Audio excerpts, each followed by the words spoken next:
Petra, India's premium still doors. காலத்தை தாண்டிய அழகும் உறுதியும்.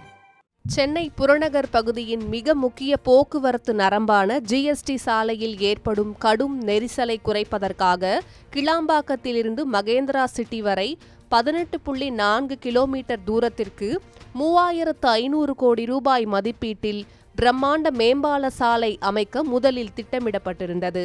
ஆனால் தற்போது இந்த திட்டத்தில் அதிரடி மாற்றங்களை செய்து இந்த மேம்பால சாலையை செங்கல்பட்டு வரை நீட்டிக்க தேசிய நெடுஞ்சாலை ஆணையம் முடிவு செய்துள்ளது. ஏற்கனவே சென்னை விமான நிலையத்திலிருந்து கிளாம்பாக்கம் புதிய பேருந்து நிலையம் வரை 15.5 கிலோமீட்டர் தூரத்திற்கு மெட்ரோ ரயில் பாதையை நீட்டிக்கும் பணிகள் இறுதிக்கட்ட ஒப்புதலில் உள்ளன. நிலம் ஒதுக்கீடு மற்றும் பாலம் வடிவமைப்பதில் இருந்த சிக்கல்கள் தீர்க்கப்பட்டு மத்திய அரசின் உத்தரவுப்படி அடுத்த 5 ஆண்டுகளுக்கான ஒருங்கிணைந்த போக்குவரத்து செயல்பாட்டு திட்டமும் இதில் இணைக்கப்பட்டுள்ளது.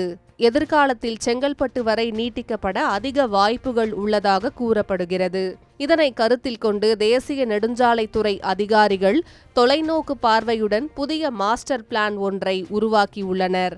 அதன்படி வழக்கமான ஜிஎஸ்டி சாலைக்கு மேலே முதலாவது அடுக்கில் மேம்பால சாலையும் அதற்கு மேலே 2வது அடுக்கில் மெட்ரோ ரயில் பாதையையும் ஒரே தூண்களில் அமையும் வகையில் பிரம்மாண்ட ஈரடுக்கு பாலம் வடிவமைக்கப்பட உள்ளது. இந்த புதிய மாற்றங்களுடன் கூடிய விரிவான திட்ட அறிக்கை அடுத்த 4 மாதங்களுக்குள் தயாரிக்கப்பட்டு சம்பந்தப்பட்ட அனைத்து அரசு துறைகளின் அதிகாரிகளுடன் ஆலோசிக்கப்பட்டு இறுதி செய்யப்பட உள்ளது. இத்திட்டம் செயல்பாட்டிற்கு வரும்போது தாம்பரம், கிளாம்பாக்கம் மற்றும் செங்கல்பட்டு இடையேயான பயணம் மிக அதிவேகமாகவும் நெரிசலற்றதாகவும் மாறும் என்று எதிர்பார்க்கப்படுகிறது.